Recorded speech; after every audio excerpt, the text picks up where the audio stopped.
LibriVox.org. This reading by Stuart Wills. Moby Dick by Herman Melville, Chapter 135 and Epilogue.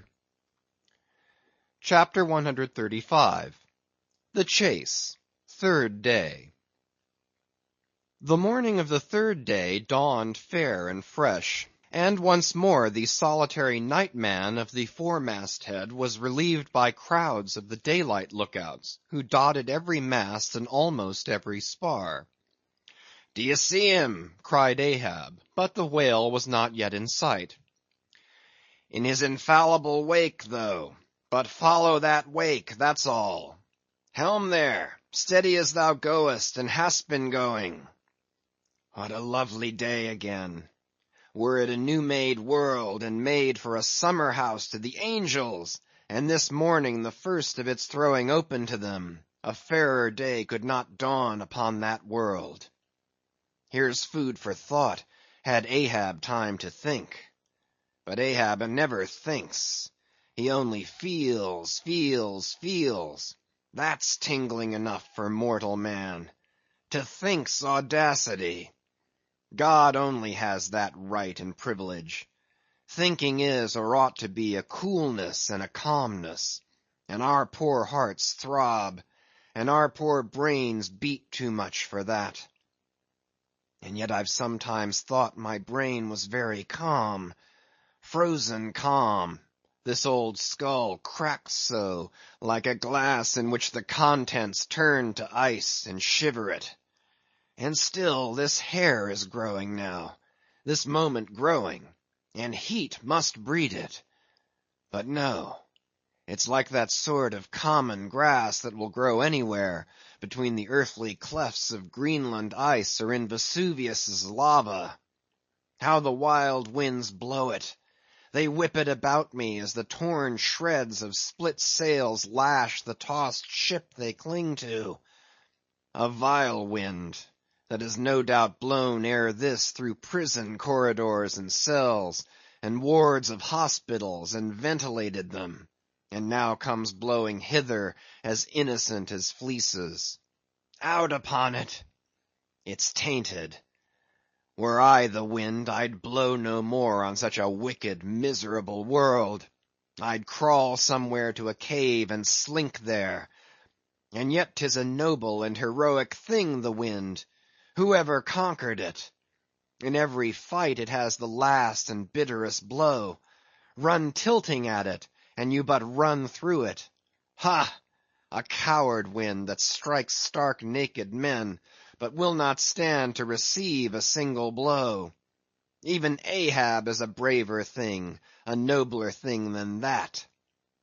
Would now the wind but had a body! But all the things that most exasperate and outrage mortal man, all these things are bodiless, but only bodiless as objects, not as agents. There's a most special, a most cunning, oh, a most malicious difference. And yet I say again, and swear it now, that there's something all glorious and gracious in the wind. These warm trade winds at least, that in the clear heavens blow straight on, in strong and steadfast vigorous mildness, and veer not from their mark, however the baser currents of the sea may turn and tack, and mightiest Mississippis of the land swift and swerve about, uncertain where to go at last. And by the eternal poles, these same trades that so directly blow my good ship on, these trades are something like them, something so unchangeable and full as strong, blow my keeled soul along. To it! Aloft there! What do you see? Nothing, sir. Nothing, and noon at hand. The doubloon goes a-begging. See the sun. Aye, aye, it must be so. I've oversailed him. How? Got the start? Aye, he's chasing me now, not I him. That's bad. I might have known it too. Fool! The lines! The harpoons he's towing! Aye, aye, I have run by him last night. About! About! Come down, all of ye but the regular lookouts. Man the braces!" Steering as she had done, the wind had been somewhat on the Pequod's quarter, so that now being pointed in the reverse direction, the braced ship sailed hard upon the breeze as she rechurned the cream in her own white wake. "Against the wind he now steers for the open jaw," murmured Starbuck to himself, as he coiled the new-hauled main-brace upon the rail. "God keep us, but already my bones feel damp within me, and from the inside wet my flesh. I misdoubt me that I disobey my God in obeying him." "Stand by to sway me up," cried Ahab, advancing to the hempen basket. "We should meet him soon." "Aye, aye, sir." And straightway Starbuck did Ahab's bidding, and once more Ahab swung on high. A whole hour now passed, gold beaten out to ages. Time itself now held long breaths with keen surprise, but at last, some 3 points off the weather bow, Ahab descried the spout again, and instantly from the 3 mast heads 3 shrieks went up, as if the tongues of fire had voiced it. "Forehead to forehead I meet thee this 3rd time, Moby Dick. On deck there, brace sharper up. Crowd her into the wind's eye. He's too far off to lower yet, Mr. Starbuck. The sails shake. Stand over that helmsman with a top-maul. So, so, he travels fast, and I must down. But let me have one more good look round aloft here at the sea. There's time for that. An old, old sight, and yet somehow so young. Aye, and not changed a wink since I first saw it. A boy from the sand hills of Nantucket. The same to Noah as to me. There's a soft shower to leeward. Such lovely leewardings. They must lead somewhere, to something else than common land, more palmy than the palms. Leeward, the white whale goes that way. Look to windward then, the better if the bitterer quarter. But good bye, old masthead. What's this? Green? Aye, tiny mosses in these warped cracks. No such green weather stains on Ahab's head. There's the difference now between man's old age and matters. But aye, old mast, we both grow old together. Sound in our hulls, though, are we not, my ship? Aye, minus a leg, that's all. By heaven, this dead wood has the better of my live flesh every way. I can't compare with it, and I've known some ships made of dead trees outlast the lives of men made of the most vital stuff of vital fathers. What's that he said? He should still go before me, my pilot, and yet to be seen again? But where? Will I have eyes at the bottom of the sea, supposing I descend those endless stairs? And all night I've been sailing from him, wherever he did sink to. Aye, aye, like many more, thou toldst direful truth as touching thyself, O Parsee. But Ahab, there thy shot fell short. Good bye, masthead. Keep a good eye upon the whale while I'm gone. We'll talk to-morrow, nay, to-night, when the white whale lies down there, tied by head and tail. He gave the word, and still gazing round him, was steadily lowered through the cloven blue air to the deck. In due time the boats were lowered, but as, standing in his shallop's stern, Ahab just hovered upon the point of the descent, he waved to the mate, who held one of the tackle ropes on deck, and bade him pause. "Starbuck." "Sir?"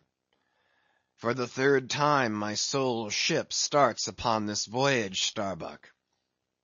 "Aye, sir, thou wilt have it so." "Some ships sail from their ports, and ever afterwards are missing, Starbuck." "Truth, sir, saddest truth." "Some men die at ebb tide, some at low water, some at the full of the flood, and I feel now like a billow that's all one crested comb, Starbuck. I am old. Shake hands with me, man." Their hands met, their eyes fastened, and Starbuck's tears the glue. "Oh, my captain, my captain! Noble heart, go not, go not! See, it's a brave man that weeps. How great the agony of the persuasion then!" "Lower away!" cried Ahab, tossing the mate's arm from him. "Stand by the crew!" In an instant the boat was pulling round close under the stern. "The sharks! the sharks!" cried a voice from the low cabin window there. "Oh, master, my master, come back!" But Ahab heard nothing, for his own voice was high lifted then, and the boat leaped on. Yet the voice spake true, for scarce had he pushed from the ship when numbers of sharks, seemingly rising from out the dark waters beneath the hull, maliciously snapped at the blades of the oars every time they dipped in the water, and in this way accompanied the boat with their bites. It is a thing not uncommonly happening to the whale boats in those swarming seas, the sharks at times apparently following them in the same prescient way that vultures hover over the banners of marching regiments in the East. But these were the first sharks that had been observed by the Pequod since the white whale had first been descried; and whether it was that Ahab's crew were all such tiger yellow barbarians, and therefore their flesh more musky to the senses of the sharks, a matter sometimes well known to affect them; however it was, they seemed to follow that one boat without molesting the others.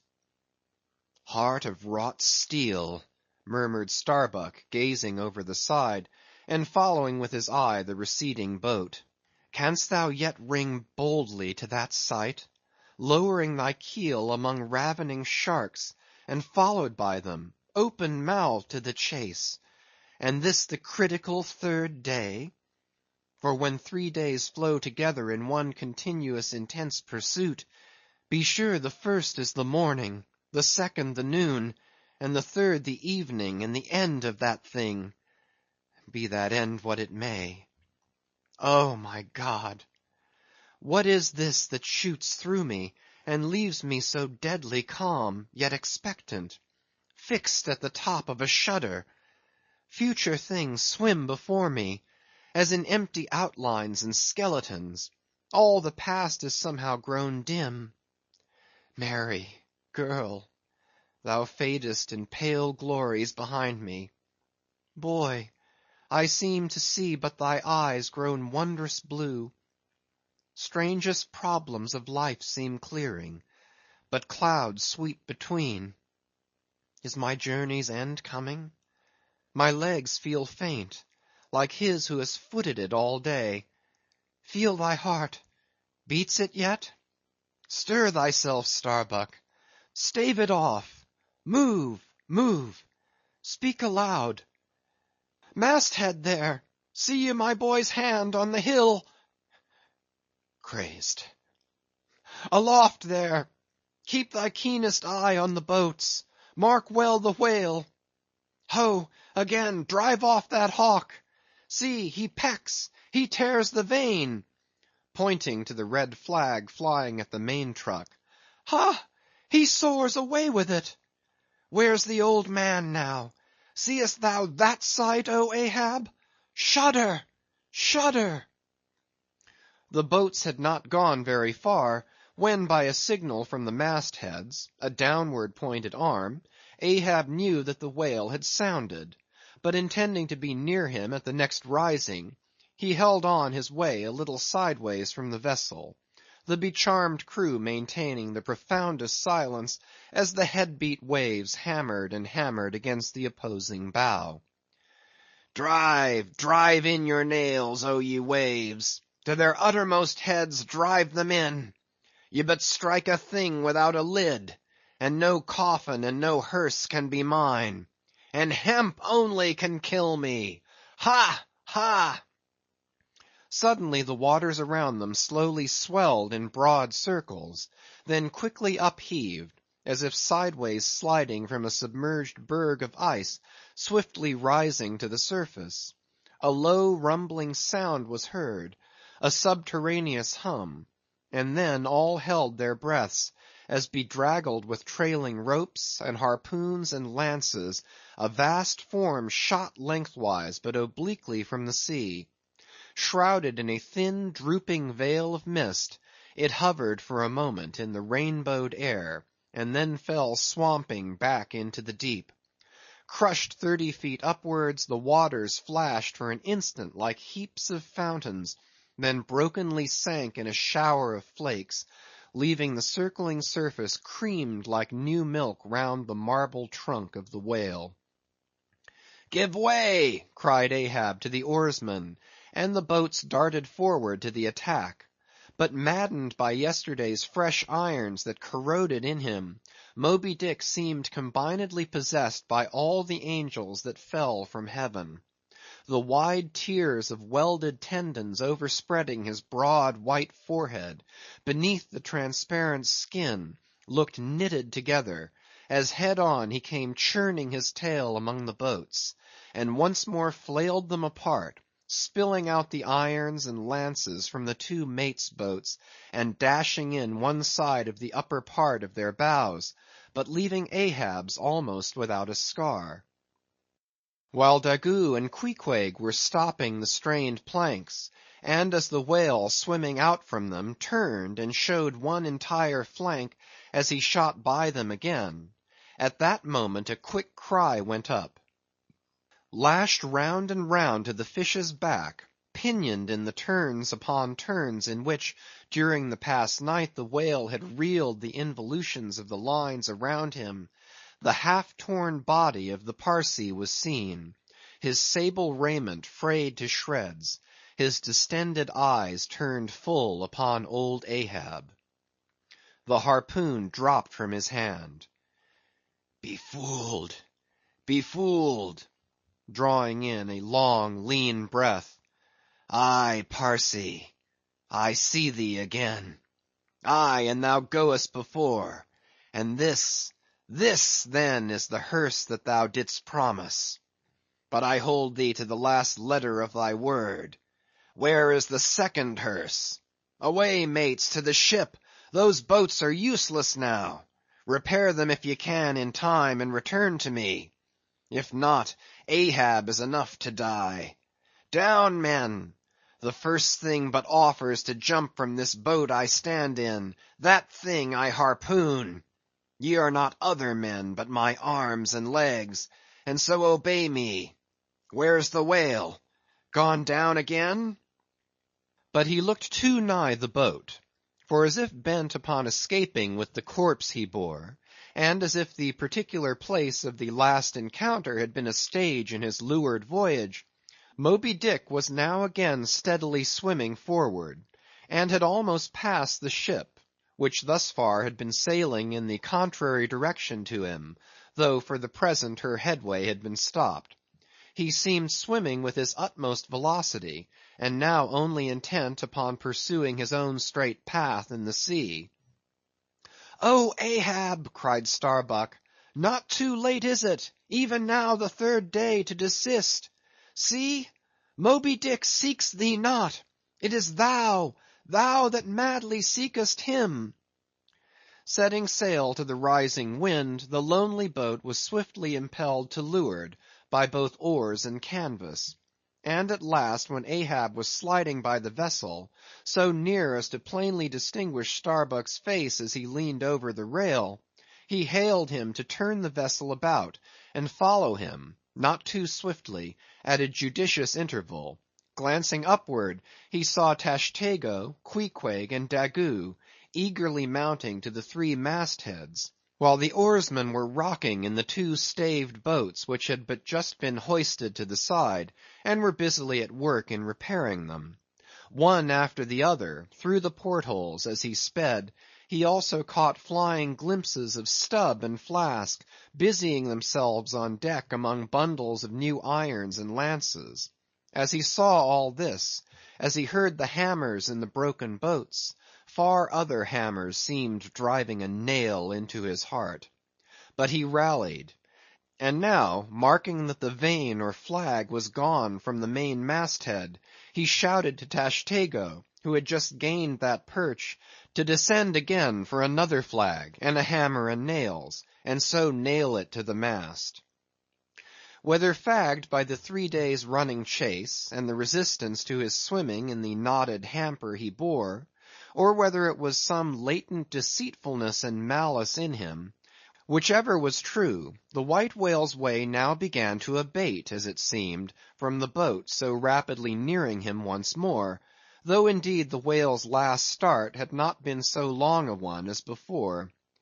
And still as Ahab glided over the waves, the unpitying sharks accompanied him, and so pertinaciously stuck to the boat, and so continually bit at the plying oars, that the blades became jagged and crunched, and left small splinters in the sea at almost every dip.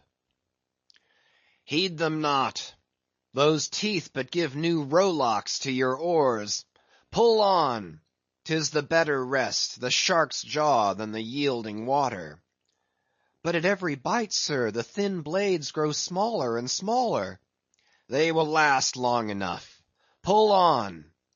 But who can tell," he muttered, "whether these sharks swim to feast on the whale or on Ahab? But pull on. Aye, all alive. Now, we near him. The helm! Take the helm! Let me pass." And so saying, 2 of the oarsmen helped him forward to the bows of the still flying boat. At length, as the craft was cast to one side, and ran ranging along with the white whale's flank, he seemed strangely oblivious of its advance, as the whale sometimes will, and Ahab was fairly within the smoky mountain mist, which, thrown off from the whale's spout, curled round his great Monadnock hump. He was even thus close to him, when, his body arched back, and both arms lengthwise high lifted to the poise, he darted his fierce iron, and his far fiercer curse into the hated whale.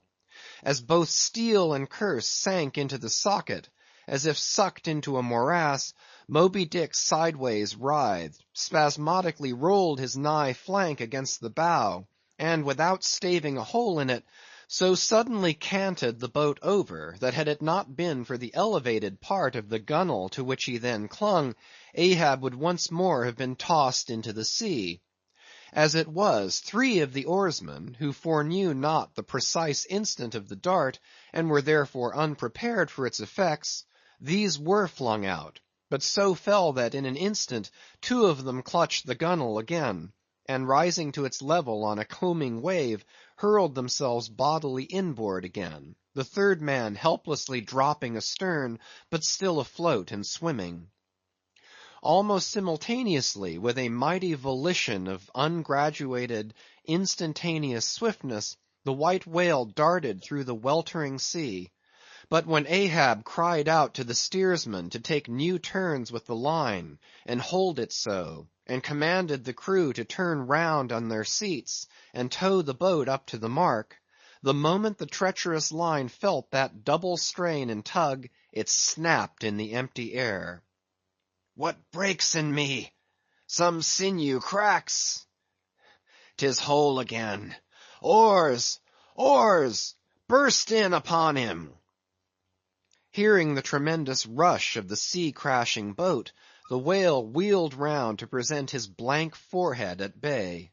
But in that evolution, catching sight of the nearing black hull of the ship, seemingly seeing in it the source of all his persecutions, bethinking it, it may be, a larger and nobler foe, of a sudden he bore down upon its advancing prow, smiting his jaws amid fiery showers of foam. Ahab staggered, his hand smote his forehead. "I grow blind. Hands, stretch out before me that I may yet grope my way. Is it night?" "The whale! The ship!" cried the cringing oarsman. "Oars! Oars! Slope downward to thy depths, O sea, that ere it be forever too late, Ahab may slide this last time upon his mark. I see! The ship! The ship! Dash on, my men! Will ye not save my ship? But as the oarsmen violently forced their boat through the sledge-hammering seas, the before whale-smitten bow ends of two planks burst through, and in an instant almost the temporarily disabled boat lay nearly level with the waves, its half-wading, splashing crew trying hard to stop the gap and bail out the pouring water. Meantime, for that one beholding instant, Tashtego's masthead hammer remained suspended in his hand, and the red flag, half wrapping him, as with a plaid, then streamed itself straight out from him, as his own forward-flowing heart, while Starbuck and Stubb, standing upon the bowsprit beneath, caught sight of the down-coming monster just as soon as he. The whale! The whale! Up helm! Up helm! Oh, all ye sweet powers of air, now hug me close. Let not Starbuck die, if die he must in a woman's fainting fit. Up helm, I say! You fools! The jaw! The jaw! Is this the end of all my bursting prayers? All my lifelong fidelities? Oh, Ahab, Ahab, lo thy work! Steady, helmsman! Steady! Nay, nay! Up helm again! He turns to meet us! Oh, his unappeasable brow drives on toward one whose duty tells him he cannot depart. My God, stand by me now! Stand not by me, but stand under me, whoever you are that will now help Stubb. For Stubb too sticks here. I grin at thee, thou grinning whale. Who ever helped Stubb or kept Stubb awake but Stubb's own unwinking eye? And now poor Stubb goes to bed upon a mattress that is all too soft. Would it were stuffed with brushwood. I grin at thee, thou grinning whale. Look ye, sun, moon, and stars, I call ye assassins of as good a fellow as ever spouted up his ghost. For all that, I would yet ring glasses with ye, would ye but hand the cup. Oh, oh, oh, oh! Thou grinning whale, but there'll be plenty of gulping soon. Why fly ye not, O Ahab? For me, off shoes and jacket to it. Let Stubb die in his drawers. A most mouldy and over-salted death, though. Cherries, cherries, cherries. Oh, Flask, for one red cherry ere we die. Cherries! I only wish that we were where they grow. Oh, Stubb, I hope my poor mother's drawn my part pay ere this. If not, few coppers will now come to her, for the voyage is up. From the ship's bows nearly all the seamen now hung inactive. Hammers, bits of plank, lances, and harpoons mechanically retained in their hands, just as they had darted from their various employments, all their enchanted eyes intent upon the whale, which from side to side strangely vibrating his predestinating head, sent a broad band of overspreading semicircular foam before him as he rushed. Retribution, swift vengeance, eternal malice were in his whole aspect, and spite of all that mortal man could do, the solid white buttress of his forehead smote the ship's starboard bow, till men and timbers reeled. Some fell flat upon their faces. Like dislodged trucks, the heads of the harpooneers aloft shook on their bull-like necks. Through the breach they heard the waters pour, as mountain torrents down a flume.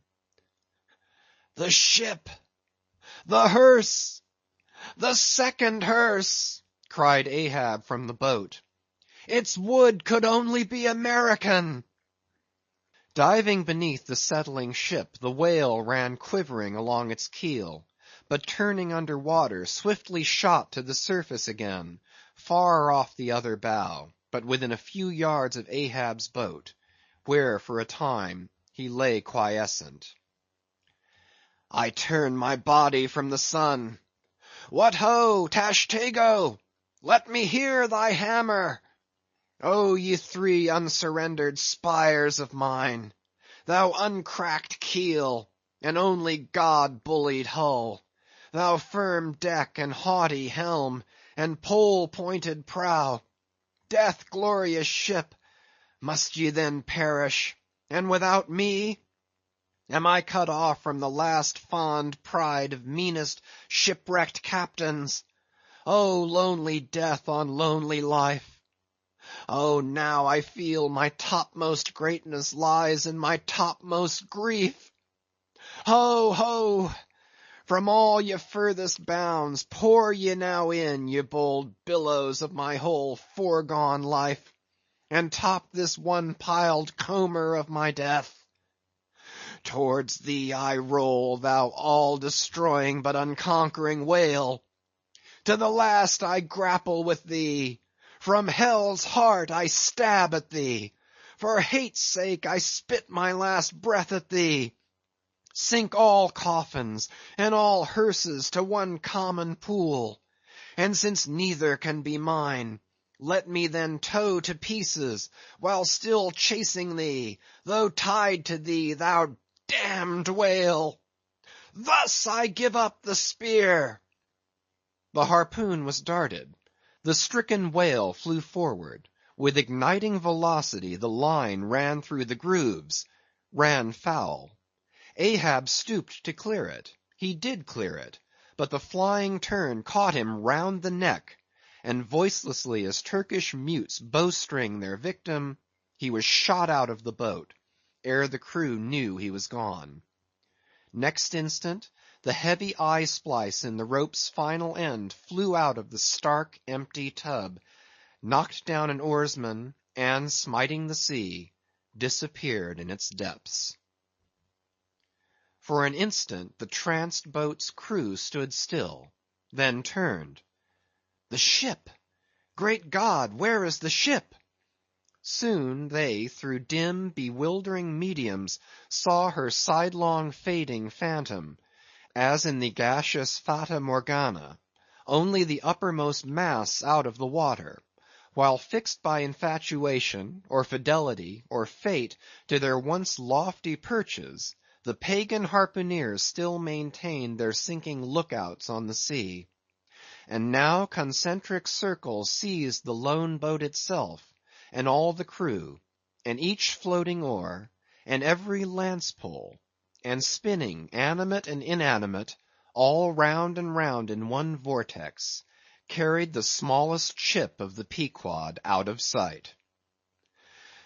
But as the last whelmings intermixingly poured themselves over the sunken head of the Indian at the mainmast, leaving a few inches of the erect spar yet visible, together with long streaming yards of the flag, which calmly undulated, with ironical coincidings, over the destroying billows they almost touched.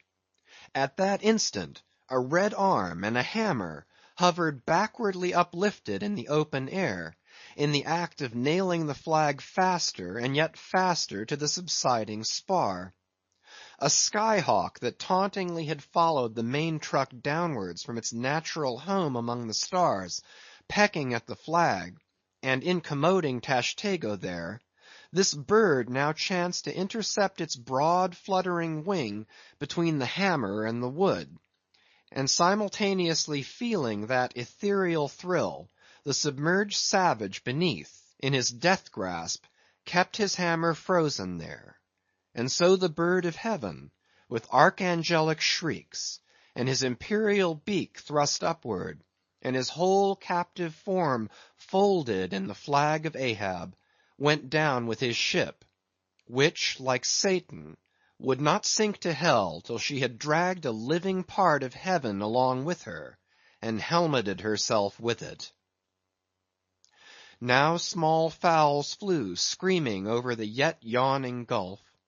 A sullen white surf beat against its steep sides, then all collapsed, and the great shroud of the sea rolled on, as it rolled 5,000 years ago.